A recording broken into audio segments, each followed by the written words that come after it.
मोक्षमार्गस्य नेतारं भेत्तारं कर्मभूभृतां ज्ञातारं विश्वतत्त्वानां वन्दे तद्गुणलब्धये वन्दे तद्गुणलब्धये। मोक्ष मार्ग के नेता एवं कर्म पर्वतों के भेदक और विश्व के सब तत्वों के ज्ञायक चेतन संवेदक सद्गुण आप समान प्राप्त हो यही भावना भाकर दे विनय पूर्वक करूं वंदना बारंबार जिनेश्वर देव बारंबार जिनेश्वर देव। तत्वार सूत्र नामक महाशास्त्र, इसके रचयिता आचार्य उमा स्वामी देव, और इसके तीसरे अध्याय के आधार पर हमारी चर्चा हम कर रहे हैं। 5 सूत्र हमने पढ़ना सीखा है।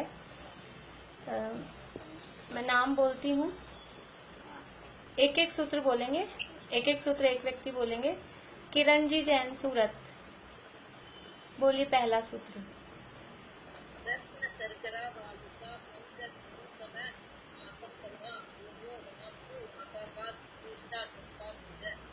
ठीक है, हाँ ठीक है। अर्चना जी दूसरा सूत्र बोलिए। अर्चना जी।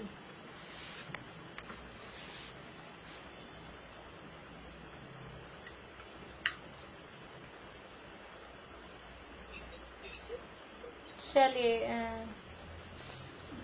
भारती आंटी आप बोलिए दूसरा सूत्र।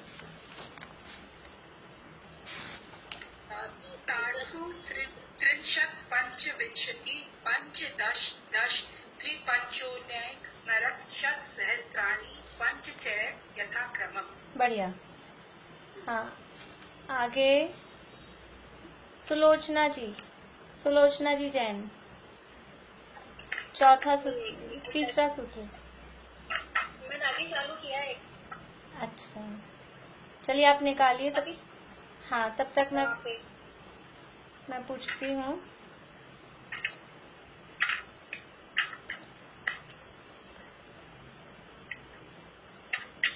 हाँ कौन सा था? तीसरा। हाँ तीसरा। नाका नित्य शुभ करलेश्य परिणाम देव वेदना विक्रिया। हाँ ये नित्याशुभ एक साथ बोलना है, वरना क्या होता है कि फिर हम उसको अशुभ है शब्द एक्चुअल में, और हम वो शुभ समझने लग जाएंगे। तो नित्याशुभ एक साथ बोलेंगे तो अशुभ सुनाई देगा, और अगर उस जगह हम तोड़ देंगे तो अर्थ गलत हो जाएगा। ठीक है, बढ़िया। नाका नित्य शुभ करलेश्य परिणाम देव वेदना विक्रिया। हाँ बढ़िया। रंजू भाभी बोलिए चौथा।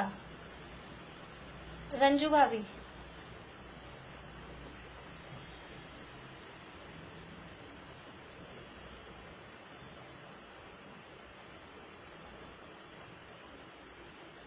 चलिए रागिनी जी गंगवाल।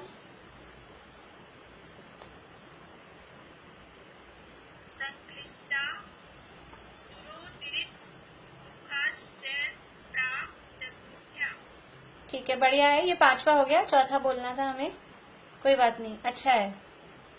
हाँ मधु भाभी बोलिए चौथा।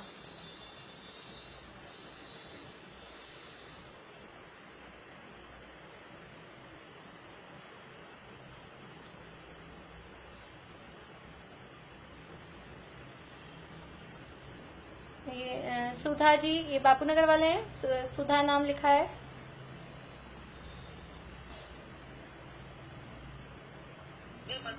हाँ बोलिए मधु भाभी। परस्परो दीरित एक साथ बोलना है। परस्परो दीरित दुःखः। परस्परोदीरित दुःखः। हाँ ठीक है, परस्परोदीरित दुःखः, ठीक है। चलिए, हम देख रहे थे कि नारकी जीवों की निरंतर अशुभतर उनके परिणाम होते हैं, अशुभतर उनकी लेशाएं होती हैं, उनके शरीर में वेदना, विक्रिया, ये सब अशुभ अशुभ होती है। तो किस तरह से वहाँ दुख होते हैं, परस्पर में एक दूसरे को वो दुख पहुँचाते हैं। और वहाँ जो असुर कुमार जाति के देव होते हैं, जो ऊपर पंख भाग में रहते हैं, उसमें अम्ब और अम्बरीश जाति के नाम के देव होते हैं, वो भी वहाँ जाकर उनको कष्ट उत्पन्न कराते हैं, लड़ाते हैं आपस में उनको वहाँ जाकर। तो इस तरह से वहाँ नरकों में वेदना की बात यहाँ कल थोड़ी बहुत हमने देखी थी। अभी यहाँ है नारकियों में लेश्या कैसी होती है। देखिए अपनी पुस्तक में पेज नंबर 144 पे, 144 पेज पे नारकी जीवों में लेश्या कैसी होती है। प्रीति पीडीएफ शेयर कर दोगे?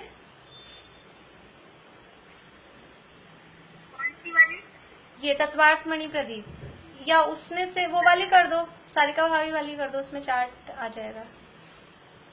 लेकिन अभी अपन पढ़ ये रहे ना, एक बार इसमें ये वाली कर दो, फिर देखते हैं वो वाली। पेज नंबर 144 तत्वार्थ मणि प्रदीप में। प्रथम और दूसरी पृथ्वी में कापोत लेश्या है। तीसरी पृथ्वी में ऊपर के भागों में कापोत लेश्या है और नीचे के भाग में नील लेश्या है। चौथी पृथ्वी में नील लेश्या है। पांचवी पृथ्वी में ऊपर के भाग में नील लेश्या है और नीचे के भाग में कृष्ण लेश्या है। छठी पृथ्वी में कृष्ण लेश्या है और सातवीं पृथ्वी में परम कृष्ण लेश्या है।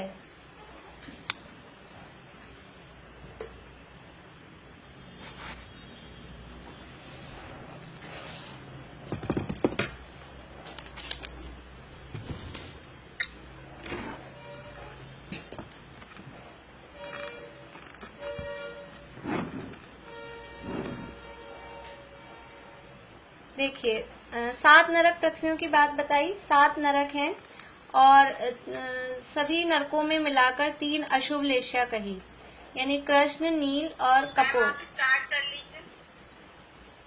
अच्छा, आवाज बंद हो गई क्या मेरी? ठीक है। 7 नरक पृथ्वियां बताई और सातों पृथ्वियों में मिलाकर 3 लेश्याएं कही, 3 अशुभ लेश्याएं, कृष्ण, नील और कपोत। तो ऐसे रैंडमली किसी भी नरक में कोई सी भी लेश्या हो जाती है ऐसा नहीं है। वो भी किस नरक पृथ्वी में कौन सी लेश्या होगी वो बराबर वो फिक्स है। तो उसका नियम यहाँ बता रहे हैं। प्रथम और दूसरी पृथ्वी में कपोत लेश्या है। यहाँ कापोत लिखा होता है, कापोत मिलता है, पर वो शुद्ध शब्द होता है कपोत, पर ज्यादातर किताबों में आपको कापोत शब्द मिलेगा। देखिए ये 7 नरक पृथ्वियां हैं।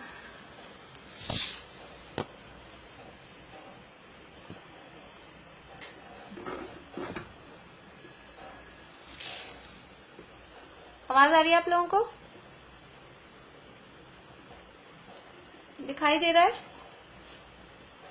ये समझ लीजिए अपन 7 बनाते हैं।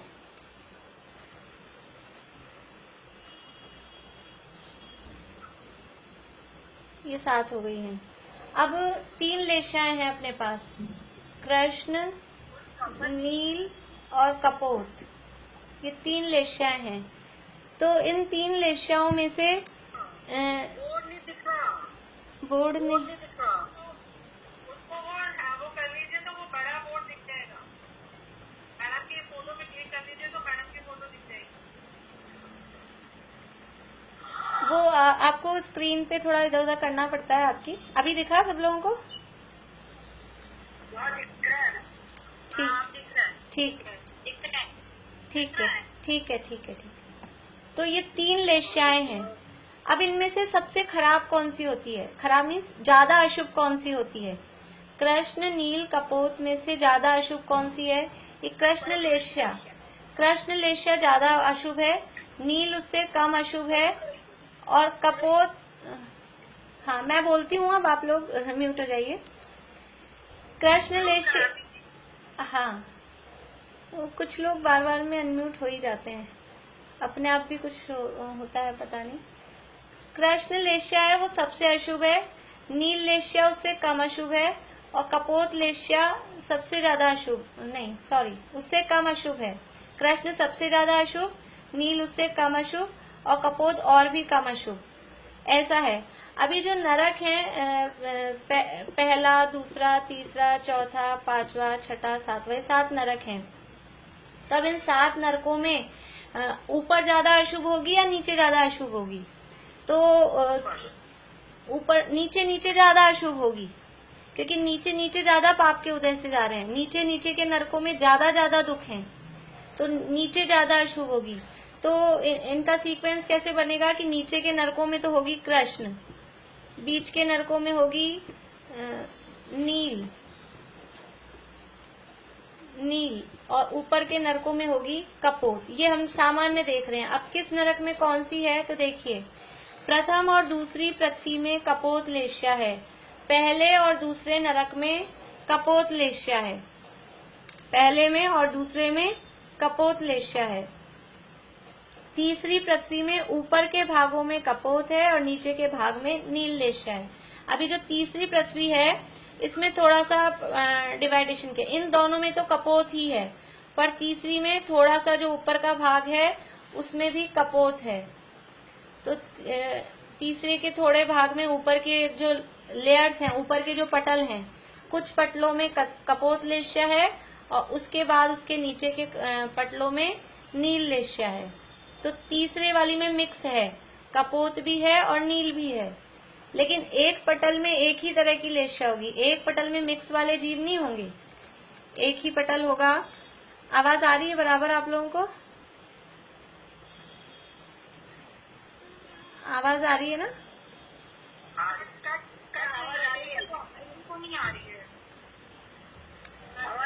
चलिए ठीक है ठीक है। तो एक ये जो लेश्याएं बता रहे हैं और हम कह रहे हैं कि तीसरी जो नरक है, तीसरी पृथ्वी है, वहां ऊपर के हिस्से में कपोत लेश्या है, नीचे के हिस्से में नील लेश्या है। तो जो ऊपर के पटल हैं उसमें उसकी भी संख्या वगैरह है, पर अभी हम उन संख्याओं में नहीं जा रहे हैं। हम इतना देख लेते हैं कि ऊपर के हिस्से में कुछ पटलों में कपोत लेश्या है और नीचे के पटलों में नील लेश्या है। तो जिस पटल में कपोत लेश्या है उसमें कपोत ही है, जिसमें नील लेश्या है वहां नील ही है। ये लेश्या का क्या मतलब है कि वहां के जीवों के परिणाम जो नारकी जिस जगह, जिस नरक में जिस पटल पे रहता है, उस पटल के अनुसार ही, उसके परिणाम भाव होंगे। जो जिस नरक में रह रहा है उसके उसी अनुसार वो कषायों के परिणाम, वैसी ही उसकी लेश्या होती है। तो पहले में, दूसरे में टोटली कपोत है, तीसरे के कुछ भाग में कपोत है और बाकी के भाग में नील है। आगे चौथी पृथ्वी में नील लेश्या है, चौथी में पूरी नील है, और पांचवी पृथ्वी के ऊपर के भाग में नील है, फिर पांचवी में फिर मिक्स हो रहा है। पहले, दूसरे और तीसरे के थोड़े भाग में कपोत, तीसरे के बाकी के भाग में नील, चौथे के पूरे भाग में नील और पांचवे के कुछ भाग में नील। तो ये ऐसा तीसरे, चौथे और पांचवे में नील लेश्या है। अब जो पांचवे के बाकी भाग बचे हैं उसमें छठे में और सातवें में, इन तीनों में है कृष्ण लेश्या। लेकिन इनमें भी जो पहली पृथ्वी में कपोत लेश्या है और दूसरी पृथ्वी में जो कपोत लेश्या है, तो पहली पृथ्वी वाले की कपोत लेश्या से दूसरे वाले की कपोत और यानी अशुभ वाली है। इनमें भी क्या होता है, लेश्याओं में भी डिग्रीज होती हैं। जो लेश्या का परिणाम है वो एक सा ही होता है और एक सी ही डिग्री वाला होता है, ऐसा नहीं होता है। जैसे हमको गुस्सा आता है, क्रोध होता है, तो क्या क्रोध हमेशा एक सा ही होता है या उसके कुछ हम लेवल कह सकते हैं या उसकी कुछ डिग्री कह सकते हैं? कभी तो हमको बहुत हल्का सा गुस्सा आता है, मन में ही आया, और कभी गुस्सा आया तो थोड़ा हमने जोर से बोला, कभी इतना जोर गुस्सा आता है कि कोई व्यक्ति हाथापाई तक करने लग जाता है। तो गुस्से के जो डिग्रीज है वो अलग अलग टाइप की हैं। तो ऐसे ही ये लेश्याओं की भी डिग्रीज अलग अलग टाइप की हैं। एक लेश्या है कपोत लेश्या, लेकिन उसमें बहुत सारे अलग अलग टाइप के परिणाम हो सकते हैं। तो जो पहले नरक में कपोत लेश्या है, उससे दूसरे नरक वाले की कपोत लेश्या और अशुभ है। अब यहाँ जो नील लेश्या है तीसरे में, उससे चौथे वाले की नील लेश्या और अशुभ है। पांचवे में जो कृष्ण है, उससे छठे की कृष्ण लेश्या और अशुभ है। और सातवें की कृष्ण लेश्या के लिए तो शब्द देते हैं परम कृष्ण लेश्या। बुरी से बुरी सबसे तीव्र वाली जो कृष्ण लेश्या होती है वो सातवें नरक में होती है, उसको परम कृष्ण लेश्या, देखिए नीचे दिया है, सातवीं पृथ्वी में परम कृष्ण लेश्या है। ये लेश्या का मतलब है कि कषायों से लिप्त जो मन वचन काया की प्रवृत्ति हो रही है, उसको इन लेश्याओं से बताया जाता है। इस तरह के कषाय के परिणाम और इस तरह की मन वचन काया की प्रवृत्ति वहां के जीवों में होती है। तो ध्यान रहेगा आप लोगों को, पहले दूसरे और तीसरे के कुछ भाग में कपोत लेश्या है, तीसरे के बाकी भाग में, चौथे में और पांचवे के कुछ भाग में नील लेश्या है, और पांचवे के बाकी भाग में, छठे में और सातवें में ये कृष्ण लेश्या है, और सातवें में अलग से कहें तो वो परम कृष्ण लेश्या है। देखिए पुस्तक में देखिए, इस प्रकार नीचे नीचे के नरकों में ऊपर ऊपर के नरकों से अधिक अशुभ लेश्याएं होती है। यह भाव लेश्याओं का कथन है। यहाँ द्रव्य छपा है, मेरी पुस्तक में द्रव्य छपा है, जो पीडीएफ है उसमें सही छपा है। और भी किसी के पास पुस्तक हो और अगर द्रव्य छपा हो तो उसको भाव कर लीजिएगा। यहाँ शब्द आएगा, यह भाव लेश्याओं का कथन है। ये जो पीडीएफ है इसमें एकदम सही छपा हुआ है। भाव लेश्या का मतलब है भावों से संबंधित है। एक होती है द्रव्य लेश्या। द्रव्य लेश्या का मतलब है शरीर का रंग। तो शरीर के रंग से भावों का कोई संबंध नहीं होता है वास्तव में। कोई बहुत काले रंग का व्यक्ति हो तो क्या उसके परिणाम खोटे ही होंगे? ऐसा नहीं होता है। कोई बहुत गोरा व्यक्ति हो और उसके परिणाम अच्छे ही हों, ऐसा नहीं है। ऐसी कहावत दुनिया में चलती है कि तन तो काला और मन गोरा है, या फिर तन गोरा है और मन काला है। तो ऐसा ये तन का जो कलर है, शरीर का कलर है, उसे द्रव्य लेश्या कहते हैं। और जो जीव के भाव हैं, कषाय से लिप्त जो परिणाम है, वो कहलाते हैं भाव लेश्या। तो यहाँ जो ये लेश्याएं बताई है, ये भाव लेश्याएं बताई हैं। शरीर का वर्ण तो सभी नारकियों का कृष्ण ही होता है। सभी नारकियों के शरीर का कलर कृष्ण ही होता है, काले रंग के ही होते हैं। भाव लेश्याएं निरंतर बदलती रहती हैं, पर वे भी स्वस्थान के अनुसार ही होती हैं। ये जो लेश्याएं हैं, ये लेश्या मतलब कषायों के परिणाम। ये कषायों के परिणाम सदा एक से नहीं रहते। गुस्सा भी आ रहा है तो गुस्सा, हमको ऐसा लगता है 1 घंटे तक गुस्सा करा हमने, पर वो 1 घंटे तक जो गुस्सा किया है वो पूरे 60 मिनट तक हर मिनट पे 100 डिग्री का गुस्सा नहीं रहा होता है। कभी शुरू में बहुत तेज होता है, फिर कभी कम हो जाता है, फिर तेज हो जाता है, फिर कम हो जाता है। टोटल मिला के हम कह देते हैं 1 घंटे तक गुस्सा करते रहे। तो ऐसे ही ये जो बताया यहाँ, जो ये लेश्याएं हैं, ये कह दिया है कि कपोत है या कृष्ण है, तो वो जीवन भर बिल्कुल एक से ही परिणाम रहते हो, एक से ही भाव रहते हो, ऐसा नहीं है। ये बदलते रहते हैं। इन्हीं में फ्लक्चुएशन रहेगी, वो क्वालिटी कपोत की ही अथवा कृष्ण की ही अथवा नील की ही, लेकिन उसी में फ्लक्चुएशन। जैसे गुस्सा है, अब कोई गुस्सा करके बैठा है, कभी कभी ऐसा चलता है ना, कोई किसी से नाराज हो जाता है, गुस्सा हो जाते हैं रिश्तेदारी में, रिलेशंस में, तो साल साल भर, 2-2 साल तक, कभी कभी ऐसा होता है जिंदगी भर ही बात नहीं कर रहे, तो वो जिंदगी भर गुस्सा चल रहा है।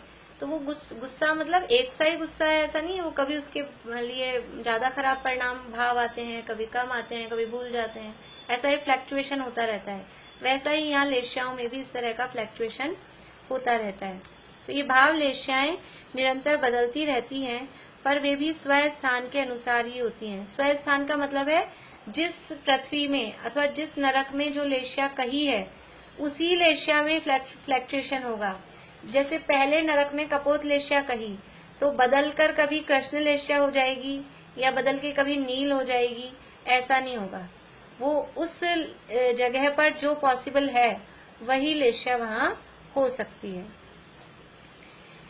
उन नारकियों के परिणाम, शरीर की आकृतियां, वेदना और विक्रिया भी नीचे नीचे के नरकों में अधिक अधिक अशुभ होती हैं। उनकी जो आकृतियां होती हैं, वो उसके लिए उदाहरण दिया है, जैसे बिना पंख वाला और बिना बाल वाला ऐसा कोई पक्षी हो, और जैसी उसकी आकृति दिखे, जैसा डरावना वो दिखे, ऐसा डरावनी भयानक भयानक आकृतियां होती है। यद्यपि आकार मनुष्याकार जैसा ही होता है, लेकिन फिर भी वो उनकी जो आकृतियां होती हैं वो बहुत डरावनी भयानक भयानक सी होती हैं। उनकी जो वेदना है शरीर की, शरीर, परिणाम के आगे कोमा लगता है। हाँ जी अंकल, परिणाम के आगे कोमा लगेगा। हाँ परिणाम के आगे कॉमा लगेगा, बिल्कुल परिणाम के आगे। यहाँ पीडीएफ में लगा हुआ है। अब जो पुरानी बुक्स छपी हुई है ना, एक्चुअल में उनमें थोड़ी मिसप्रिंट है, तो बराबर आप सही कर लें। परिणाम के बाद कॉमा है। उन नारकियों के परिणाम, फिर शरीर की आकृतियां, वेदना और विक्रिया। वेदना है, जो शरीर में जो वेदना होती है, वो वेदना भी नीचे के नरकों में ज्यादा होती है और अधिक। यानी पहले से दूसरे नरक में कोई जीव गया है, पहले से दूसरे मीन्स पहले नरक में कोई जीव है और दूसरे नरक में कोई जीव है, तो पहले नरक से ज्यादा दुख दूसरे में है। इतना ही नहीं है, पहले नरक में जो 13 पटल हैं, तो पहले पटल से दूसरे पटल में ज्यादा दुख है, उसमें आयु भी ज्यादा है, ज्यादा टाइम रहना पड़ेगा, और भी जो भी परिस्थितियां हैं वो सब एक एक पटल में भी जाते जाते बढ़ती जा रही हैं। दुख बढ़ता जा रहा है, जैसे जैसे नीचे उतरते जा रहे हैं वैसे वैसे वो दुख, उनका वेदना, ये सब बढ़ती जाती है। विक्रिया, विक्रिया किसे कहते हैं कि अपने शरीर का अनेक प्रकार से रूप बना लेना। ये विक्रिया 2 टाइप की होती है। देवों में भी विक्रिया होती है, नारकियों में भी विक्रिया होती है। तो एक तो ऐसी विक्रिया होती है कि अपने ही शरीर को अपन चाहे जैसा रूप बनाए। अपने शरीर को, मैं अभी मेरी इच्छा हुई कि मैं हाथी बन जाऊं, तो यही शरीर हाथी जैसा बन जाएगा।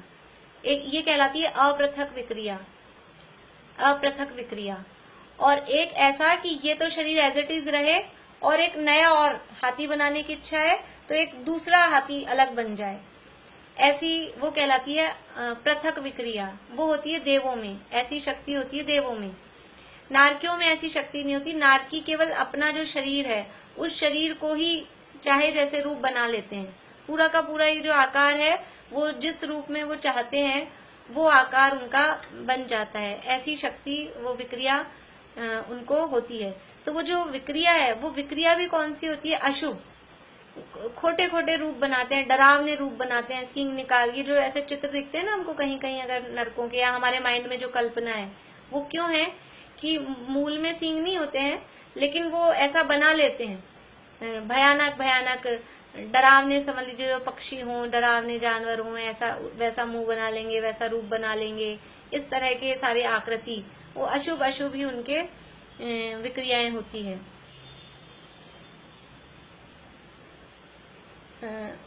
वे भी नीचे के नरकों में अधिक अधिक अशुभ होते हैं। पहली, दूसरी, तीसरी और चौथी पृथ्वी में मात्र उष्ण वेदना वाले बिल हैं। अभी नरकों में कितने टाइप के दुख हैं? तो नरकों में सर्दी गर्मी के दुख हैं, भूख प्यास के दुख हैं, नारकी एक दूसरे को मारते हैं, और असुर कुमार जाति के देवा के लड़ाते भिड़ाते हैं, और तो यहाँ अब ये वातावरण के दुख बता रहे हैं। वहां तो नरकों में सर्दी होती है कि गर्मी होती है? सर्दी होती है कि गर्मी होती है? तो उसका भी विभाजन है। या क्या कह रहे हैं? पहली, दूसरी, तीसरी और चौथी पृथ्वी में मात्र उष्ण वेदना वाले बिल हैं। बिल है मतलब ये बिल हमने देख लिए, पहली पृथ्वी में 30 लाख, दूसरी में 25 लाख, ये बिल हैं।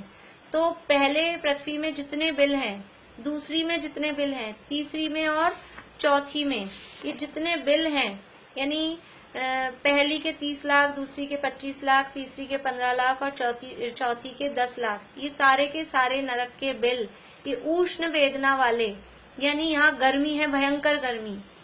पहली पृथ्वी के जो 30 लाख बिल हैं उससे पटलों के हिसाब से भी समझते जाइएगा। पहले पटल से दूसरे पटल में ज्यादा गर्मी, दूसरे से तीसरे में ज्यादा गर्मी, ऐसे ऐसे नीचे जाते जाएंगे तो पहले नरक से दूसरे नरक में ज्यादा गर्मी, दूसरे से तीसरे में और गर्मी, तीसरे से चौथे में और गर्मी।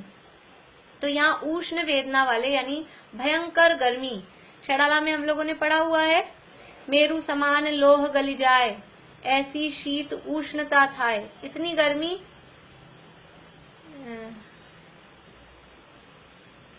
आवाज आ रही है आप लोगों को?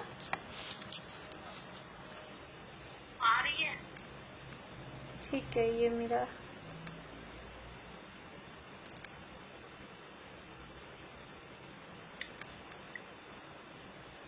हाँ, तो पहली, दूसरी, तीसरी और चौथी 4 पृथ्वियों में गर्मी की वेदना वाले बिल हैं, वहाँ गर्मी के दुख हैं, बहुत ज्यादा वहाँ गर्मी होती है।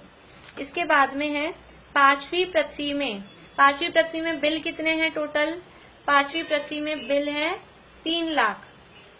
पहली में 30, दूसरी में 25, फिर 15, 10, ये 4 में हो गए, फिर है 3 लाख बिल। तो जो पांचवी पृथ्वी में 3 लाख बिल हैं, उसमें ऊपर के 2 लाख बिल उष्ण वेदना वाले और नीचे के 1 लाख बिल शीत वेदना वाले हैं।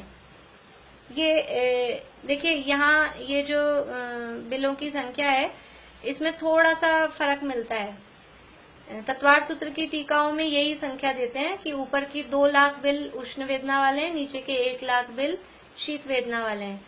पर जो और तिलोकसार वगैरह शास्त्र हैं, वहाँ थोड़ा सा फर्क मिलता है। वहाँ नीचे 1.25 लाख और ऊपर 2.25 लाख ऐसा मिलता है। उससे हमको कोई फर्क नहीं पड़ता, जो भी हो। तो हम अभी यही वाला ध्यान रखेंगे, सरल भी है, 2 लाख और 1 लाख, वो याद रखना भी सरल है। तो पांचवी में दोनों तरह की वेदना वाले बिल हैं।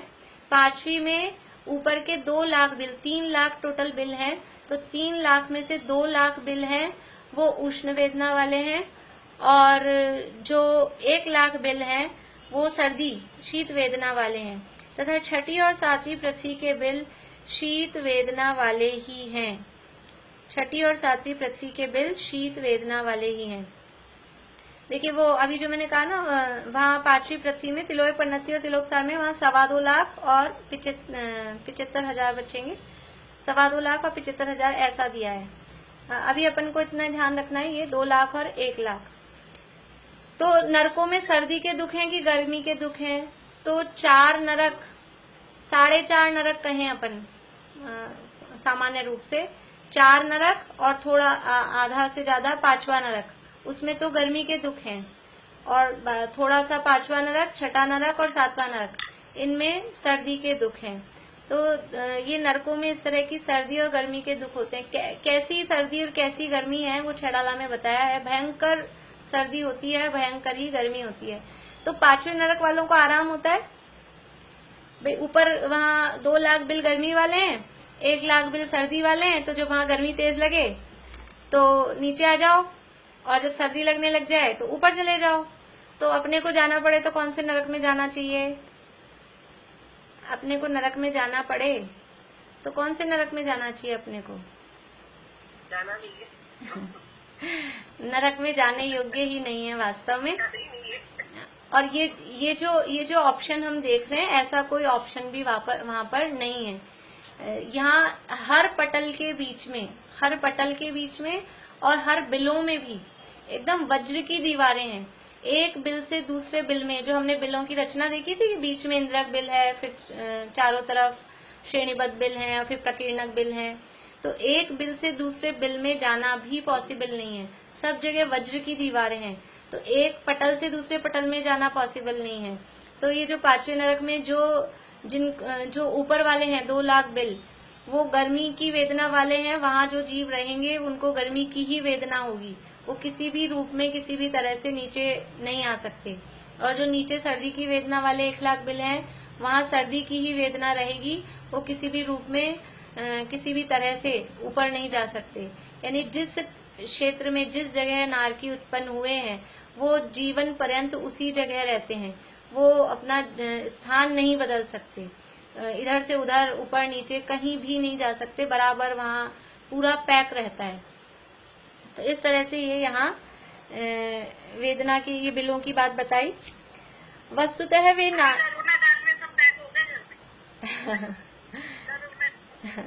वस्तुतः वे नारकी जीव अपनी मिथ्या मान्यता, आत्मा संबंधी अज्ञान और कषाय भावों के कारण ही दुखी होते हैं। बाह्य संयोग तो निमित्त मात्र है, जिनके परिणाम अशुभ, अशुभतर और अशुभतम होते हैं, उनके संयोग भी नियम से वैसे ही होते हैं। ये दुख किस बात का है? नरकों में ये सर्दी का दुख है, गर्मी का दुख है, कांटे चुभ रहे हैं, वहाँ भूख प्यास का दुख है। वास्तव में जीव दुखी क्यों है? छलाला की पहली डाल पढ़ते हुए भी हम देखते हैं कि वास्तव में ये 4 गतियां दुख का कारण नहीं है, 4 गतियों में दुख नहीं है, किसी क्षेत्र में दुख नहीं है। यदि क्षेत्र में दुख हो तो वो जो असुर कुमार जाति के देव उनको लड़ाने भिड़ाने आते हैं, तो वो 2-4 मिनट जितनी भी देर रुकते होंगे, 2-4 मिनट आधा घंटा, तो वो जितनी भी देर रुकते होंगे वो तो भयंकर दुखी हो जाते होंगे, क्योंकि वहां नरक के एरिया में ही दुख है, क्षेत्र में ही दुख है। लेकिन वास्तव में वो क्षेत्र में दुख नहीं है, उस जगह में दुख नहीं है। वो तो जीव अपने परिणामों से, अपनी मिथ्या मान्यता से, आत्मा संबंधी अज्ञान और कषाय भावों के कारण ही दुखी है। आप लोगों ने सुना होगा कभी कि लक्ष्मण और नरक के जीव नरक में है, तीसरे नरक में है, और सीता का जीव स्वर्ग में है। तो सीता के जीव को विकल्प आया, उनको अवधि ज्ञान होता है, तो अवधि ज्ञान से उसने जाना कि पता करूं कि रामचंद्र जी तो मोक्ष चले गए हैं, अभी नरक और रावण और लक्ष्मण कहाँ हैं। तो उसको पता लगा कि ये नरक में डंडे खा रहे हैं, वहां पर बहुत दुखी हैं। तो उसको विकल्प आया, राग आया, और वो जीव स्वर्ग से उतर के वहां उनको संबोधन करने के लिए गया। तो वो देव, स्वर्ग का देव, वो तीसरे नरक में आया, तो वो तो वहां दुखी थे, फिर उसने उनको संबोधन दिया और उनको सम्यक दर्शन प्राप्त हो गया, वो बात। लेकिन वो जो संबोधन करने के लिए आया तो उसको कितना कष्ट हुआ होगा, इतना कष्ट सहा होगा उसने, वहां उसको कांटे चुभ रहे होंगे और उसको बीमार पड़ रही होगी। ऐसा होता है? ऐसा कुछ भी नहीं है। इसका मतलब क्या है कि अगर उस जगह पे दुख हो, उस क्षेत्र में दुख हो, तो फिर वो जो देव वहां आ रहे हैं, चाहे लड़ाने भिड़ाने के लिए आए, चाहे संबोधन करने के लिए आए, उनको भी दुखी होना चाहिए, वैसा ही दुख उनको भी होना चाहिए। इसका मतलब है कि क्षेत्र में दुख नहीं है, वहां इतनी गर्मी है या इतनी सर्दी है, तो वो जो देव आया उसको गर्मी सर्दी तो कम से कम लगनी चाहिए ना। गर्मी की जगह पे कोई जाएगा तो वहाँ गर्मी तो फील होती है ना सबको, तो उस देव को लगती है कि नहीं लगती है गर्मी सर्दी? नहीं लगती है, क्योंकि वास्तव में वो जीव वहाँ, वो अपने भावों के कारण उन्होंने ऐसे परिणाम किए थे, और ऐसे परिणाम करके उन्होंने ऐसा भाव किया, ऐसा कर्म बांधा, उसके फल में उनको वो जगह प्राप्त हुई है। और अभी भी जो वो दुखी हैं, अभी भी वो जो दुखी हैं, वो अपने अशुभ परिणामों के कारण, अशुभ भावों के कारण ही दुखी हैं। वास्तव में दुख है देह में एकत्व बुद्धि का। ये जो कहा है मिथ्या मान्यता, मिथ्या मान्यता क्या है?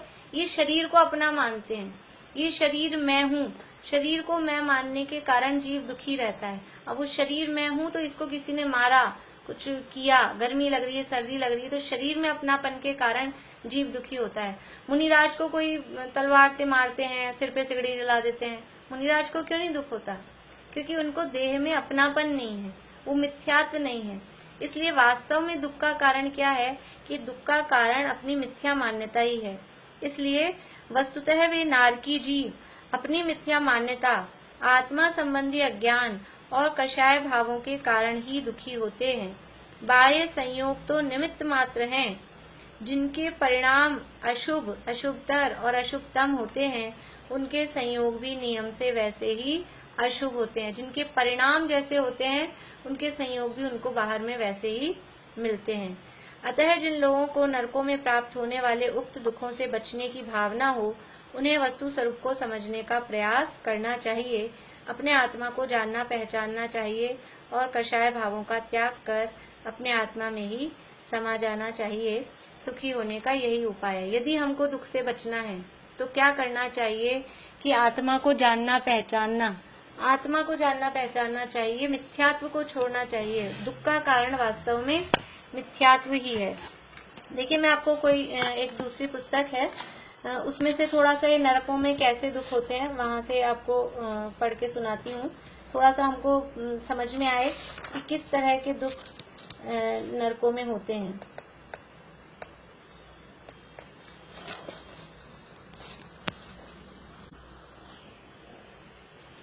देखिए, अभी वो अपना पुस्तक का मैटर हुआ। अब नारकियों में, वहाँ नरकों में नारकी जीवों का जन्म कैसे होता है, तो इनकी जन्म के जगहों को कहते हैं उपाद स्थान।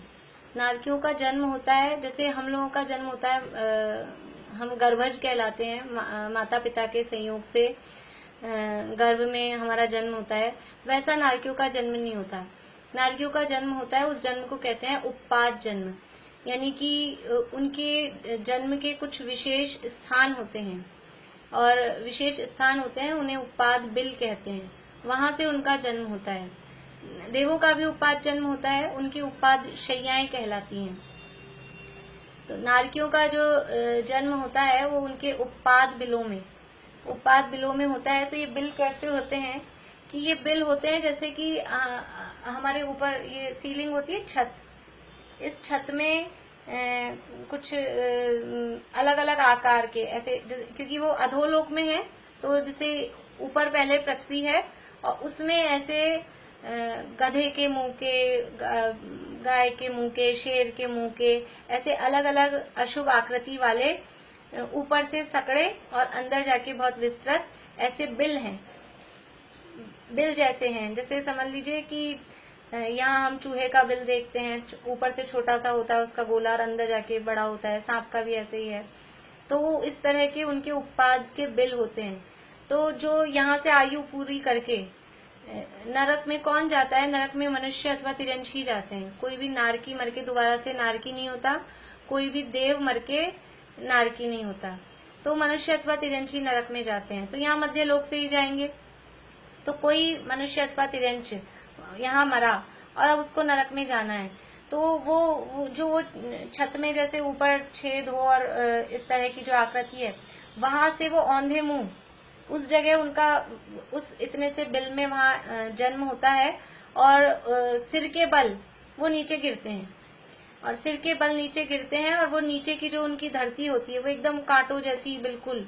तो वो कांटों जैसी धरती वो चुभती है, और उसको चुभने से जैसे हम बॉल को डालते हैं, तो बॉल को एक बार डाला तो वो एक बार डालते ही रुक जाती है। बॉल एक बार हमने ऐसे फेंकी तो वो 2-3-4 बार टप्पा खाती है, ऐसे बाउंस होती है, उचकती है, उसके बाद 4-5 बार जाके उसके बाद में जाके रुकती है। ऐसे ही जो नारकी जीव है वो वहां धरती पे गिरते हैं, और मतलब वहीं से पाप का उदय शुरू हो गया है जैसे ही जन्म हुआ, और वो धरती पर गिरते ही और उछलते हैं। अब उनके उछलने में कितना कितना ऊपर उछलते हैं वो भी हर नरक का अलग अलग है। 7वें नरक का नारकी धरती पर गिरता है और 500 धनुष ऊपर उछलता है, इतना ऊपर उछलता है, फिर गिरता है तो फिर उछलता है। जैसे बॉल बार बार में गिरती है उछलती है, ऐसे वो बॉल की जैसे वो नारकी, अब वो गिरता है तो वो कांटे जैसे चुभते हैं, फिर वो उछलता है, वापस गिरता है बार बार में। यानी उसको समझ में भी नहीं आता ये हो क्या गया, वो समझ पाएगी ये हो क्या रहा है, इतना भी अब समय नहीं है। और फिर जैसे ही मतलब अन्य नारकी देखते हैं, तो अन्य नारकी देखते आती उसका वेलकम करते होंगे कि चलो चलो एक आ गया, इसको थोड़ी सी देर तो बिठा दें, अभी अभी आया है नया नया। आते ही वो देखते हैं कि चलो एक और मिल गया, मारो काटो मारो काटो, और सब उस पर एकदम से प्रहार करना चालू कर देते हैं और मारना चालू कर देते हैं। ऐसी इस तरह की मतलब भयंकर विकट परिस्थितियां वहां की होती है। देखिए थोड़ा सा मैं यहाँ के से पढ़ के सुनाती हूँ आपको। एक सेकेंड है। हाँ बोलिए।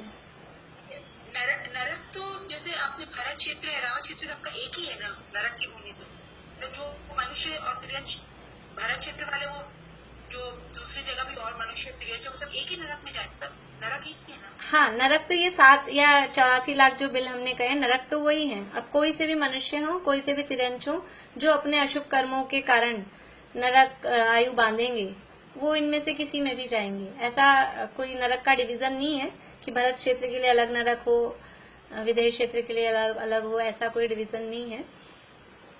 देखिए ये सभी नारकी जीव, पूछना है किसी को कुछ? जन्म कैसे होता है? सुननी पड़ेगी। जन्म होता है उपपाद, उपपाद जन्म कहलाता है।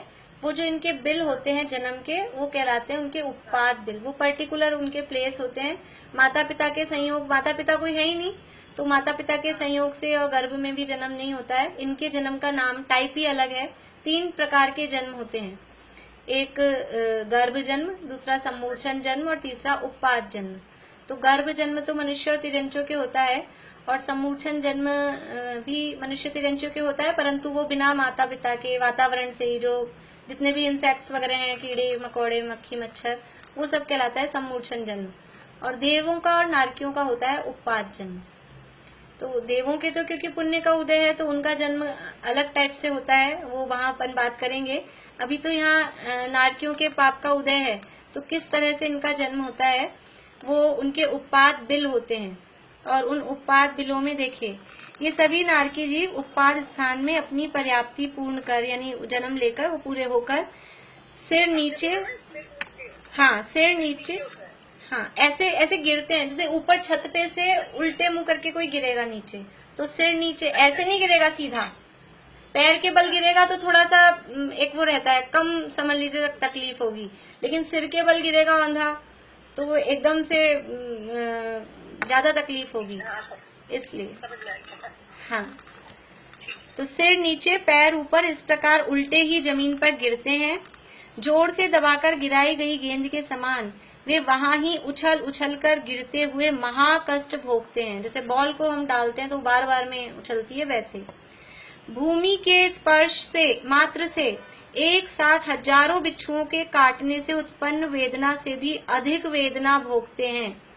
हम तो कभी नंगे पांव चल के देखे सड़क पर, तो हम तो इतने कोमल काया वाले ऐसे हैं कि वो जरा सी अपने घरों में ही हम नंगे पांव नहीं रहते हैं, चप्पल पहन के रखते हैं, तो सड़क पे नंगे पांव जाएं तो थोड़ी सी कंकरीली तो होती है सड़क, डामर की रोड है, तो वो ऐसे चुभती है हमको।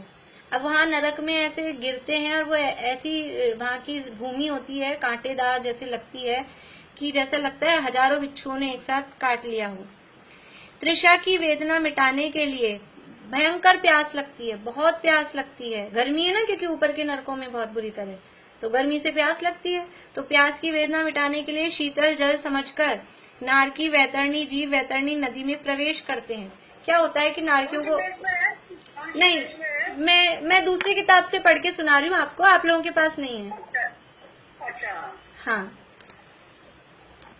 देखिए, एक नारकियों को अवधि ज्ञान होता है, तो एक नारकी को दूसरे को परेशान करना है, तो वो अवधि ज्ञान से ये विचार करता है भी ये अब क्या चाहेगा, ये क्या कहाँ जाके बैठ रहा है, इस तरह का थोड़ा वो आइडिया लगा लेते हैं। सामान्य ज्ञान से भी आइडिया लगा लेते हैं कि अब इसको गर्मी लग रही है तो ये पेड़ के नीचे आके बैठना चाहेगा या कहीं नदी में स्नान करना चाहेगा। तो वो जो नारकी परेशान करना चाह रहा है वो खुद ही या तो पेड़ बन जाता है या खुद ही वो नदी बन जाता है। अब वो नदी समझकर वो जो नारकी परेशान हो रहा था वो उस नदी में प्रवेश करते हैं, परंतु उसके अति खारे जल से उसके संपूर्ण शरीर में जलन होने लगती है। वो एक्चुअल में नदी नहीं है, वहां कोई पानी वानी है नहीं, वो नारकी ने ही अपने शरीर को नदी जैसा बना लिया, और वो ऐसा बनाया है कि एकदम खारा जल, और वो नदी में भी खूब पानी भी ऐसा है, वो पानी भी कष्ट दे रहा है, इस तरह का वो पानी उसने बनाया है, तो सारे शरीर में जलन होने लगती है। उससे बचने के लिए वे वहां से शीघ्र निकलकर 80 पत्र वन में जाकर छाया हेतु वृक्ष के नीचे बैठते हैं। अब वो वृक्ष के नीचे बैठे हैं तो वृक्ष भी वहां कोई वृक्ष वगैरह नहीं होते वहां, वो सब नारकी वृक्ष बन के खड़े हो जाते हैं परेशान करने के लिए, और वहां उनके ऊपर शस्त्र के समान तीक्ष्ण पत्ते गिरते हैं जिससे उनका शरीर खंड खंड हो जाता है, परंतु अकाल मरण नहीं होता। वो शरीर खंड खंड हो गया लेकिन मरण नहीं होगा जब तक आयु पूरी नहीं होगी। बीच में कभी ऐसा वहां चाहे कि आत्महत्या कर लें, ऐसे जीने से तो मरना अच्छा, और वहां कोई ट्रेन के नीचे आके कट जाए कि जहर खा ले, वो सुविधा नहीं है वहां। वो जितनी आयु है वो आयु पूरी भोगनी ही पड़ती है। शरीर पारे के समान पुनः जुड़ जाता है, वे अपनी आयु पर्यंत ऐसे दुख भोगते रहते हैं। ये नारकी वस्त्र रहित नग्न रूप अत्यधिक रूखे शरीर के धारक और भौरे के समान श्याम वर्णी है, और इनके आंखें दांत वगैरह सब ऐसे, आंखें लाल हैं, दांत ऐसे हैं जैसे कोई क्या बोले करोंत हो, इस तरह से इनके आंख नाक आदि हैं। वे परस्पर में मुदगरों द्वारा, मुदगर मतलब समझ लीजिए हथौड़ा या क्या बोलेंगे गदा टाइप से, मुदगरों द्वारा मस्तक का चूर्ण करते हैं, तलवार आदि से शरीर के खंड खंड करते हैं, करोंत से चीरते हैं, कुल्हाड़ी से फाड़ते हैं, वसूलों से भेदते हैं, सूली में पिरोते हैं, अनेक शस्त्रों से मर्म स्थानों का छेदन करते हैं, नेत्रों को उखाड़ते हैं। यानी जो पाप यहाँ किया सप्त व्यसन के फल में नरक मिलता है। अभी नरक के कारण भी हम देखेंगे, बहुत आरंभ बहुत परिग्रह का परिणाम, सप्त व्यसन, यहाँ बहुत मांस खाने का परिणाम, मांस खा रहे हैं तो वहां पर खुद के शरीर का, ये हाथ काट के ले, तुझे मांस खाना था ना, वो दूसरे नार की खुद के शरीर के अंग काट काट के मुंह में खिलाते हैं। किसी को यहाँ शराब पीने का व्यसन था तो वहाँ गरम गरम लोहे को गरम करते हैं, उसका जूस बनाते हैं लोहे का, और वो जबरदस्ती मुंह में डालते हैं, पिलाते हैं कि तू शराब पीता था ना, ले पी।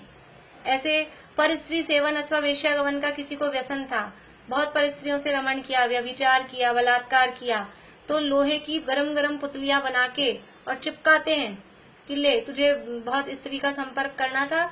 जैसा यहाँ जो पाप किए, शिकार खेलता है तो जीवों का घात करता है, हिरणों को मारा, शेरों को मारा, तो वो उसके शरीर में इस तरह से तिल भाले आदि घुसाते हैं। यहाँ किसी को इस तरह का दुख दिया हो कि किसी की आंखें निकाल ली है, किसी के समझ लीजिए ये जो अंग्रेजों के जमाने में या समझ लीजिए मुस्लिम शासक वगैरह थे, वो इस तरह के अत्याचार करते थे। अभी भी यदि दो देशों में यदि समझ लीजिए दुश्मनी चल रही है और इस एक देश का व्यक्ति दूसरे देश में पहुंच जाए तो बहुत बुरा व्यवहार उसके साथ होता है। तो इस तरह के काम वहां करते हैं, आंखें निकाल ली है, सेंसिटिव पॉइंट्स पे वहां घात करते हैं। तो जैसा काम जिसने यहाँ किया वो वहां जाके बराबर एक एक चीज का हिसाब बता बता के कह के कि तूने ये ऐसा किया था, ये ऐसा ऐसा पूरा हिसाब वहां पर इस तरह का होता है। ऐसे आरे से दो टुकड़े, दो फाड़ शरीर के कर देते हैं और फिर क्या, फिर वो जुड़ जाता है। कितनी कितनी वेदना, इतनी इतनी भयंकर वेदना वहां पर होती है। भाड़ में भूनते हैं, कढ़ाई में रांधते हैं। मांस पका पका के खाता था तो उसको खुद को कढ़ाई में डाल देते हैं, कढ़ाई में उसको भूनते हैं। घानी में पेलते हैं, वन गुफा सिंह आदि में सिंह व्याघ्र आदि क्रूर जीव बनकर अंगों का विदारण करते हैं। वज्रमयी चोच के धारक गिद्ध आदि बनकर, और ऐसे गिद्ध पक्षी बन जाता है और फिर वो उसके पेट को फाड़ के खा रहा है। ये सारे सब काम करके वो सब महादुखी रहते हैं। ऐसे ऐसे भयंकर दुख वहाँ नरक में जाकर भोगते हैं। कौन भोगते हैं? कि जो अपने आत्म स्वरूप को भूलकर आत्मा की विराधना करके और अपने को आत्मा जो नहीं मानते हैं, शरीर में पंचेंद्रिय के विषय भोगों में, ये 5 पापों में, ये तो अभी अपन ने सप्त व्यसन की बात की, ऐसे ही 5 पापों की हिंसा, झूठ, चोरी, कुशील, परिग्रह, 5 पापों में जो आसक्त हैं। कषायों की तीव्रता है, बहुत आरंभ परिग्रह, जीवों की दया नहीं पालते, जीव को जीव नहीं समझते, ऐसे काम जो करते हैं, बहुत ज्यादा परिग्रह इकट्ठा करके रखते हैं। अंदर आसक्ति बहुत है, बाहर में सामान कम भी हो लेकिन आसक्ति बहुत हो, तो अंदर जो आसक्ति का परिणाम है ये नरक आयु के आश्रम का कारण होता है। देखिए मैं आपको थोड़ा थोड़ा फिर शॉर्ट में बताती जा रही हूँ, तो बहुत बहुत बड़ा वर्णन है, 4-5 पेज का वर्णन है। तो वहाँ कोई परिवारजन, कुटुंबी जन नहीं है जो अपनी रक्षा करें। कुछ समय के लिए दुख से छुटकारा मिले, इस हेतु वहाँ विश्राम और निद्रा भी नहीं है। 1 सेकंड का भी समय नहीं है कि रेस्ट तो कर ले थोड़ी सी देर, कोई रात हो जाए तो शांति मिल जाए, ना वहाँ रात है ना कोई शांति है, निद्रा भी नहीं है, नींद भी। इतनी बुरी तरह से असाता का उदय है, असाता का इतना तीव्र उदय है कि नींद का भी कोई काम नहीं है, सोने का कोई काम नहीं है, नींद भी नहीं आती है। एकमात्र पाप के उदय का ही भोग है, केवल पाप का उदय वही है।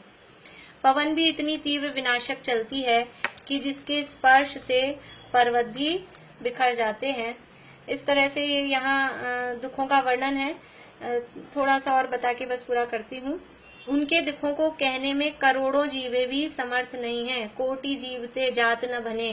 करोड़ों जीव हो ना, हम वर्णन ही नहीं कर पा रहे, 4-5 पेज भरे हैं तो भी कोई वर्णन नहीं कर पा रहे। करोड़ों जीव हो और सारे पेज भर दें तो भी वो वर्णन नहीं हो सकता। वे नारकी जीव उन्हें जानते हैं, भोगते हैं, और केवली भगवान जानते हैं कि कैसे कैसे दुख वो भोगते हैं। तीसरी बालुका प्रभा भूमि पर्यंत किसी नारकी जीव को पूर्व भव का संबंधी देव आकर धर्मोपदेश भी देता है। अब थोड़ा पुण्य का उदय क्या हो सकता है वहां वो बता रहे हैं। पाप का उदय तो बताया ही है, और तीसरे नरक तक वो असुर कुमार जाति के देव आके लड़ाते भिड़ाते हैं, वो सब पाप का उदय है। लेकिन यदि कभी किसी का कुछ ऐसा उदय हो तो तीसरी पृथ्वी तक, तीसरे नरक तक आकर कोई पूर्व भाव का, जैसे अभी मैंने सीता का उदाहरण दिया आपको, वो पूर्व भाव का संबंध था, तो वो आकर ऐसे धर्मोपदेश भी देते हैं, तब वहाँ किसी के पूर्वकृत पाप की निंदा होती है, फिर उन्हें बहुत पश्चाताप होता है। यदि उस जीव को वो धर्मोपदेश दे रहे हैं और उस जीव को पश्चाताप हो जाए कि मैंने ये पाप किए थे, वास्तव में बहुत गलत किया, और अब पश्चाताप कर रहा है, और वो जो उपदेश दे रहा है उस उपदेश को सुनकर और यदि आत्मा में उपयोग लाए, उस नरक की इतनी भयंकर वेदना में ऐसे टाइम पर भी वो जीव उस उपदेश को सुनकर और अपनी आत्मा में उपयोग एकाग्र कर लेता है, और वहां पर भी वो सम्यक दर्शन प्राप्त कर लेता है। वो अपने पापों की निंदा करता है कि मैंने पूर्व भाव में मुझे बहुत समझाया गया। ऐसा थोड़ी ना होता है जो व्यक्ति पाप करता है उसको समझाने वाले नहीं होते, समझाते हैं कि फिर उसको याद आती है कि मुझे बहुत समझाया था, मुझे बहुत उपदेश दिया था, वो मेरे हित की बात कहते थे सब मेरे जो लोग थे, लेकिन मैंने तब नहीं माना और अब मैं ये फल भोग रहा हूँ, तो अब मैं क्या करूं। तो अब वो जो उपदेश देते हैं वो आत्मा के स्वरूप को समझाते हैं, उनका उपदेश सुनकर, और वो उस भयंकर मार काट के बीच में भी वो नारकी सम्यक दर्शन प्राप्त कर लेता है। और ऐसा केवल तीसरे नरक तक ही सम्यक दर्शन प्राप्त नहीं करता है, वो पूरे सातों ही नरकों में उपदेश देने वाले तो केवल तीसरे तक ही आ पाते हैं, नीचे के नरकों में उपदेश देने वाले नहीं जाते हैं। लेकिन फिर भी पूर्व भाव के जाति स्मरण से अथवा वहाँ जो वेदना हो रही है उस वेदना को ही, वेदना के कारण ही वो विचार करते हैं कि ये जो फल मिल रहा है मुझे किस काम का फल मिल रहा है, और ऐसा विचार करके वो विचारों में चिंतन में उतरते हैं और उनको कुछ पूर्व भाव की बातें याद आ जाती है, और उस पूर्व भाव की धर्म की बातें याद करके वो वहाँ सातों ही नरकों में सातवें नरक तक भी जीव सम्यक दर्शन प्राप्त कर लेता है, कर सकता है। तो हमने इस तरह से नरकों में होने वाले दुख और फिर वहाँ किसी जीव को किसी कारणवश जो सम्यक दर्शन प्राप्त होता है उसकी चर्चा की। एक और टाइम होता है जब तीर्थंकर भगवान का जन्म होता है मध्य लोक में। यहाँ जब किसी भी तीर्थंकर भगवान का जन्म होता है, भले ही भरत क्षेत्र में हो, ऐरावत क्षेत्र में हो, विदेह क्षेत्र में हो, जब भी तीर्थंकर भगवान का जन्म होता है और उनको जब केवल ज्ञान होता है, ऐसे दो टाइम होते हैं। तो इन दो टाइम में एक क्षण मात्र के लिए नरक के जीवों को भी साता शांति, एक वो सेकंड का इतना सा समय होता है, इतने से टाइम के लिए उन जीवों को भी शांति प्राप्त होती है। उस टाइम पर भी वो जीव सम्यक दर्शन प्राप्त कर सकते हैं, कर लेते हैं, तीर्थंकर भगवान के जन्म होने पर और उनको केवल ज्ञान होने पर। इसके अलावा कोई टाइम नहीं होता है कि कोई उनको शांति मिल जाए। अब आप लोगों को पूछना है तो पूछिए। मैं सोची थी कि आज जल्दी, हाँ बोलिए। सातवें नरक में सम्यक दर्शन कैसे होता है मैं समझी नहीं। आपने बोला तीसरे नरक तक देव आते हैं ना, सातवें नरक वाले देखिए, कैसे सम्यक दर्शन? नरकों में सम्यक दर्शन के जो कारण है वो वेदना भी होता है, जाति स्मरण भी होता है, और एक है कि दूसरों का किसी के द्वारा उपदेश मिले। तीन कारण नरकों में सम्यक दर्शन के हैं। तो जो उपदेश कोई देगा वो उपदेश वाली बात तो है केवल तीसरे नरक तक। बाकी के नीचे के नरकों में वेदना से ही ज्यादा कष्ट हो रहा है, कष्ट के कारण ही वो बुद्धि सही हो जाती है। हमारा नहीं होता ऐसा कभी, जब तक अच्छे बढ़िया हमारा चल रहा है तब तक समझ में नहीं आती बात, लेकिन जब विपरीत परिस्थितियां हो जाती है, प्रतिकूलताएं जल्दी सिखा देती हैं, तो वो वहाँ की वेदना अथवा उनको जाति स्मरण हो जाता है। जाति स्मरण का मतलब है पिछले भाव की याद आ जाती है। तो पिछले भाव में कहीं धर्म पढ़ा था, सुना था, समझा था, कोई बात आत्मा के हित की किसी से सुनी थी, वो याद आ जाती है। तो वो याद आने के कारण भी वो सम्यक दर्शन प्राप्त कर लेते हैं। वो जाति स्मरण और वेदना वहाँ वो सम्यक दर्शन के निमित्त बन जाते हैं। एक मिनट नीलम भाभी रुकिए, हाँ बोलिए। मैं कह रही हूँ प्रतिकूलताएं धर्म सिखाती हैं। हाँ, पुण्य के उदय में तो बहुत मुश्किल है करना। इसीलिए कहते हैं कि पुण्य से वैभव मिलता है। एक पद्मनंदी पंचविंशति का ग्रंथ है, उसमें ऐसा श्लोक आता है, पुण्य से वैभव होता है और वैभव से मान हो जाता है। पुण्य के उदय में क्या होगा, सामग्री मिलेगी, वो वैभव होता है, वैभव से मान होता है, और मान से मति भ्रष्ट हो जाती है। वो मान अपने आप में बुद्धि खराब कर देता है। इसलिए आचार्य देव कहते हैं कि ये भगवान ऐसा पुण्य मुझे हो ही नहीं, जिस पुण्य से हमारी बुद्धि खराब हो जाए ऐसा पुण्य हमें नहीं चाहिए। इससे तो हम पाप का उदय बेटर है, कम से कम बुद्धि तो सही रहती है। चलिए पारुल बोलिए। धर्म भी तो पुण्य के उदय से सही बात है, अपेक्षाकृत कथन है, अपेक्षाकृत कथन है। जो पुण्य के उदय को के समय उसको टाइम को धर्म में लगाए वो बढ़िया है, लेकिन सामान्य रूप से जीव ऐसे दिखते नहीं है, वो पुण्य के उदय में मस्त हो जाते हैं। सामान्य कथन हम कर रहे हैं। धर्म भी पुण्य के उद्देश्य से ही मिलता है ना सीखने को। हाँ, धर्म पुण्य के उदय से मिलता है। आपकी बात बिल्कुल सही है, लेकिन ऐसे जीव दुनिया में कम होते हैं। ज्यादा लोगों की तरफ से हम बात कर रहे हैं कि ज्यादातर लोग ऐसे होते हैं कि वो पुण्य के उदय में मस्त हो जाते हैं, धर्म वरम भूल जाते हैं ज्यादातर। बाकी पुण्य के उदय में बहुत मान आ जाता है, इंसान सब भूल जाता है। चल, पुण्य वो जीव प्रशंसा के पात्र हैं, और वो जीव धन्य है जो पुण्य के उदय में भी उस पुण्य में लीन नहीं होकर वो धर्म में लग रहे हैं। उनकी तो समझ लीजिए शाबाशी है, उनको धन्यवाद है कि पाप के उदय में तो धर्म मतलब लगता ही है जीव अपने आप ही, लेकिन पुण्य के उदय में भी जो धर्म में लग जाए वो बढ़िया है। लेकिन वास्तव में जो धर्म प्राप्ति के साधन मिल रहे हैं वो पुण्य के उदय में मिल रहे हैं, लेकिन उन साधनों का यूज कर लें, उस अवसर का लाभ ले लें, ऐसा वो पुरुषार्थ पे होगा कि कौन जीव कर पा रहा है कौन नहीं कर पा रहा है। हाँ बोलिए पारुल, बोलिए।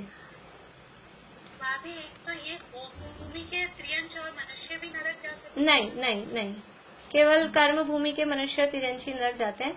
मैं अभी से ये अपना पूरा हो गया, कल अपन इसकी, कल तो संडे है, संडे को क्लास नहीं है, मंडे को क्लास होगी। कल संडे हमेशा ही ऑफ रहता है, तो आप अग्री करी थी लास्ट क्लास में, अग्री करी थी ना कि 1 घंटा। नहीं, वो अपन नए चक्र की लेंगे ना, ये तत्वार सूत्र की नहीं है, वो नए चक्र के लिए कहा है। मेरे को भी एक क्वेश्चन पूछना है। हाँ 1 मिनट, ये जवाब दे दूं मैं। तो ये अपन ये वाला जो एक सूत्र और बचा है छठा, वो उसमें आयु देख के फिर हम थोड़ी सी बातें लिखेंगे, थोड़ा मैं होगा तो मैं आप लोगों को भेजूंगी भी ग्रुप पे। तो थोड़े से हम नियम लिखेंगे, कौन जीव जा सकते हैं, कौन आ सकते हैं, कहाँ से कैसा, वो अभी जो अब इस बुक में नहीं है वो एक्स्ट्रा बातें हम और पढ़ेंगे अभी, तो वो हम चर्चा लास्ट में करेंगे। और तीसरा वो ये तीर्थंकरों के सम्यक दर्शन का तीसरा कारण, सम्यक दर्शन का एक तो वो संबोधन है जो देव आके तीसरे नरक तक संबोधन देते हैं, और फिर है जाति स्मरण और वेदना, ये 3 कारण है। अच्छा, वेदना तीसरा है? वेदना तीसरा है। तो ये तो तीर्थंकरों का जन्म और केवल ज्ञान होता है तब भी तो उनको हो जाता है? वो उसको ऐसे उसको भी कारण में ले सकते हैं, ले सकते हैं अलग से। हाँ 1 मिनट रुकिए, नीलम भाभी आप पूछ रहे थे पहले। हाँ मैं ये कह रही थी, जैसे अब नीचे वाले नरक में से ये जाते हैं भाई, तो इनका वेदना का समय भी तो पूरा हो जाता होगा, इस वजह से भी तो ये निकलता, सम्यक दर्शन हो जाता होगा। सम्यक दर्शन हो जाता है तो भी वेदना तो बराबर, जो शरीर की वेदना है वो सम्यक दर्शन हो गया, उसके बाद में भी जो नरक में टाइम बचा है वो टाइम तो नरक में रहेंगे, वो बाहरी परिस्थितियां, वो शरीर की वेदना बनी रहेगी। लेकिन सम्यक दर्शन हो गया है तो शरीर की वेदना हो, लेकिन वो मान्यता सुधर गई है, शरीर को अपना मानना छूट गया है, और ये बाहरी चीजें मुझे दुखी करती हैं, ऐसी मान्यता छूट गई है। फिर भी जो शरीर में मारकाट हो रही है, तो शरीर में क्योंकि अभी और कषाएं तो हैं, 3 कषाएं हैं, तो उस जन्य जो दुख होता है वो दुख तो होता ही है। हाँ बोलिए, किसको पूछना, चित्रा आंटी किसको पूछ? हाँ बोलिए। मेरी आवाज आ रही है क्या? हाँ आ रही है, बोलिए। आपने ये बताया था ना, भावलेशा निरंतर बदलती रहती है, हाँ। और वे भी स्वस्थान के अनुसार ही होती है। हाँ, तो स्वस्थान के अनुसार बदलेगी कैसे? स्वस्थान का मतलब है कि उनकी एक रेंज होती है। कृष्ण लेश्या है तो कृष्ण लेश्या की एक रेंज है, मतलब यहाँ से लेके यहाँ तक कृष्ण लेश्या है, ये कहलाएगा उसका स्वस्थान। तो अब यहाँ से यहाँ तक वो चेंज हो सकती हैं, ये जो 2 हमने एरिया बनाया ना, इस एरिया में वो ऊपर नीचे हो सकती हैं, लेकिन इसके बाहर नहीं जाएंगी, वो कहलाएगा उसका स्वस्थान। जैसे हमारा अभी हम लॉकडाउन था, अभी समझ लीजिए, तो हम चलते फिरते थे कि नहीं, किसी से पूछते थे क्या हाल चाल है, तो हाल तो है जो है, चाल केवल घर में ही है, तो बाहर जाना बंद है, लेकिन अपने घर में अपना जितना एरिया है उसमें हम घूम फिर सकते हैं। तो ऐसे ही उसकी कृष्ण लेश्या का जितना एरिया है, जितनी उसकी रेंज है, उस रेंज में ही वो कम ज्यादा होती है, वो है स्वस्थान में बदलती है। ठीक है, कम ज्यादा होगी वहाँ पे। हाँ उसी में वो कम ज्यादा, उसके एक डिग्रीज होती हैं, यानी कृष्ण लेशिया के भी मिनिमम से मैक्सिमम तक ऐसे कुछ डिग्रीज होती हैं, उसी में वो चेंज होती रहती है। ठीक, हाँ अनीता जी बोलिए। कब तक मिलेगी? अनीता जी बोलिए, आपको पूछना है अनीता जी कोठारी? नहीं। ठीक ठीक है, हाँ आगे कौन पूछते हैं? आपका म्यूट हो गया अनीता जी, आपका म्यूट हो गया है, अनम्यूट करके बोलिए। तो लक्ष्मण और रावण अभी तीसरे तरफ में सम्यक दृष्टि है। हाँ सम्यक दृष्टि है, बिल्कुल। अच्छा, तकलीफ हो ही रही उनको? तकलीफ बाहर से वही है, देखने में वही है और शरीर में भी होती है, लेकिन फिर भी जो मिथ्यात्व का जो दुख है वो दुखवान नहीं है अब उनको। हाँ अंकल एक मिनट रुकिए, अभी और कौन पूछ रहे थे पहले? हाँ बोलिए, कमला जी बोल रहे हैं आप? हाँ बोलिए। बुक्स का तो क्या है कि वो जितनी दूरी पे आप हैं और वो पहुंचने में जो टाइम लगता है, वो पोस्ट मतलब बाय पोस्ट आ रही है ना, तो हो सकता है 8-10 दिन भी लग जाए, कह नहीं सकते जितना भी टाइम लगेगा। किसी को एक आध को मिलने लगे तो बताइएगा कि पहुंचने लग गई हैं। अच्छा, मैंने बुक मंगवा ली है। ठीक है मैंने बुक मंगवा ली है। ठीक है ठीक है मेरी बुक आ गई है। ठीक। हाँ अंकल बोलिए, अंकल बोलिए। एक नारकी को एक से ज्यादा नारकी के फिर से बोलिए, आपकी आवाज कट गई। नारकी को एक से ज्यादा नारकी मिलते भी मार्केट। हाँ हाँ, नहीं एक नारकी को सारे मिल के वो एक नया आता है ना, उस पे तो सारे ही टूट पड़ते हैं, ऐसा नहीं है एक के साथ एक है ऐसा कोई नहीं है। और कोई किसी का वहाँ सगा नहीं है, कोई किसी का मित्र नहीं है कि चल तू तो मेरे साइड था। अभी तो वो जो अभी सब मिलके जिसको मार रहे थे, अभी दूसरे को मारने लग जाएंगे, वो जो पीट रहा था वो पिटने लग जाएगा, वहाँ कोई रिश्तेदारी नहीं है। चलिए बोलिए आगे, किनको बोलना है? शरीर में उतना ही दर्द होता है क्या जितना औदारिक शरीर में? बराबर होता है, नारकियों के वैक्रिक शरीर में होता है, देवों के वैक्रिक शरीर में नहीं होता है। हाँ पर नारकियों का जो नारकियों के शरीर में हमने कल देखा था, हाँ नारकियों के शरीर में 5,68,99,584 रोग, वैक्रिक शरीर है। और वैक्रिक शरीर होने पर भी उनके शरीर में इतने रोग प्रकट हैं, इतने सारे रोग प्रकट हैं, तो दुख भी बराबर होता ही है, होता है। धीरे धीरे इंग्लिश में बोलिए ना। 5 करोड़ 68 लाख 68, मैं संख्या बोल देती हूँ, 5,68,99,584, 5,68,99,000 और 584, ठीक है। हाँ और किसी को पूछना है?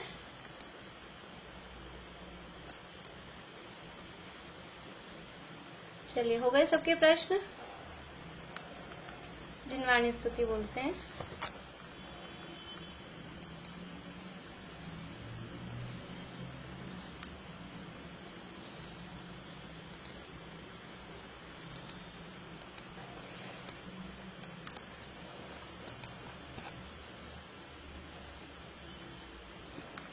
चलिए वो निकल नहीं रही है, अपन ऐसे ही बोलते हैं।